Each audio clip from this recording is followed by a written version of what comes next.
Бизге тийиштирип аткан шаман боюнча да айта кетпесек болбос.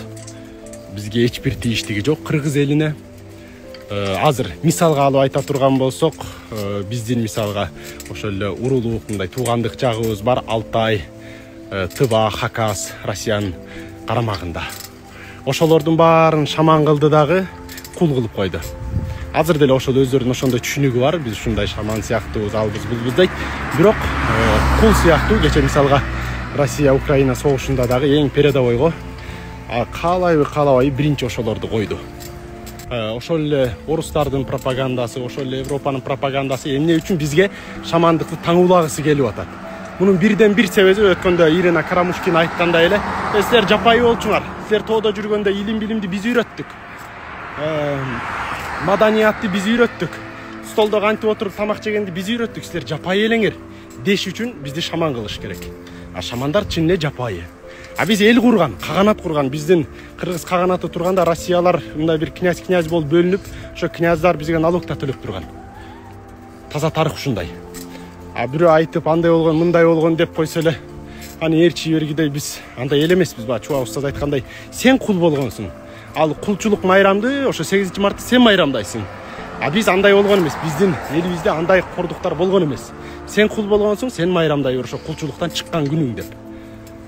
Ошондой шаманизмди бизге таңуулаш үчүн бизди жапайы кылып, анан мындай үстөмдүк кылганга жеңил болот.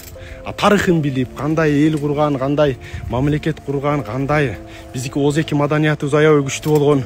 Анткени башында жазма маданият, андан озеки маданият болуп, ушундай биздики аябай чоң. Анан тигилер өздөрүндө бир маданияты жок дагы ар кимден оккупация кылып, уурдап, антип мынтип алып бизге акыл үйрөткөнгө алардын моралдык укугу жок. Мен өзүм тайнемин колунда өскөм, чомок менен, табышмактар менен, жанагындай элдик ырлар менен, ушундай тайнем ошондой нак насилдүү аял эле, уят намустуу, орозо кармаган, ошондой тарбиялаган. Алла разы болсун. Анан дүйнөдөн өткөндө дагы орозонун акыркы 10 күндүгүндө өттү. Аллахтын бейиши менен сыйласын.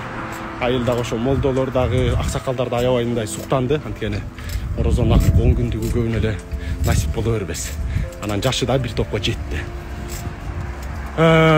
Ошондой, анан бизге жанагындай сырткы пропагандалар маданиятты үйрөттү дегендер бизге таштанды балдар үйүн ачып берди. Анан өзүнүн ата-энесин таштай турган каарлар үйүн ачып берди. Андан башка эч нерсе үйрөткөн жок. Биздин дастаркон үстүндөгү озеки маданиятыбыз, жалпы эле биздин өзүбүзгө тиешелүү тазалыгыбыз алардын мындай айтып атканынан аябай көп эсе эле жогору, таза. Азыр мен күн чыга электен бери келдим, сонун болуп күн тийип атат. Анан жолдо келатып нелерди көрдүк. Эми карап анализдеп кетесиң да. Мас болуп жүргөн кыздарды көрдүк. Чегип жүргөн балдарды көрдүк. Чегип алганбы, ичип алганбы, шалпайып отуруп калган жаштар отурат. Бул нерсе эмне? Эмпошниктердин киргизген эркиндиги. Мындай кашага алынып айтылганда да, цивилизация, каалаганыңды жаса, каалагандай кыл, ар бир нерсени даамдап көр. Бирок акыбети кандай бүтөт? Өткөндө Назира Айтбекова эжебиз бирөөдөн интервью алып, ал айтып атат, неге силер улуттук кийим жөнүндө айтасыңар, бирок неге аны кийбейсиңер да, мындай европейский кийинесиңер? Сен биз өнүгүүнү ошол жак деп, өнүгүүнүн үлгүсү ошол деп тутунабыз дейт. Бирок түшүнбөйм, ошол мындай бир ачык-чачык же болбосо адепсиздик менен кайсы өнүгүү? Мейли туура бир телефон ойлоп чыгарып кой. Мондай бир машина ойлоп чыгарып кой. Мына ошолорду карап атабыз, өнүгүү ушул экен, цивилизация ушул экен деп. Бир мындай элибизге пайдалуу бир системаны киргизип кой. Окуу системасы мисалга биздики каша го. Коррупциянын үстүнө коррупция.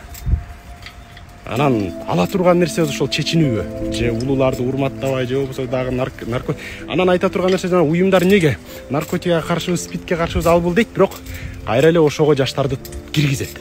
Анан ошонун эсебинде кайра мынакей буларда спид көбөйүп кетти. Наркоман чеккендер көбөйүп кетти. Мындайлар көбөйүп кетти. Деп туруп ошонун эсебинде вакцинацияларын, дарыларын, дагы бирдекелерин киргизип, чоңдогон суммаларды чыгарып кетет. Кече бирөө айтып атат, уюмдардын жакшы эле иш кылгандары барбы? Алар сыртынан ошондой көрүнөт. Бир нерсени жасап аткандай, бир элге жан үрөп аткандай, бирок артындагы саясат ушундай, артынан бир проблемага жеткирип туруп, кайра чоң суммаларды чыгарып кетүү үчүн. Мисалга, шайлоолордо деле ошол го. кичине бир нерселерди бүтүрүп берип коет, 1000 сомдон берип коет дагы сатылмаларга, ээрчимелерге. Анан кайра ал нерсени 2 эсе 3 эсе кылып актап алат.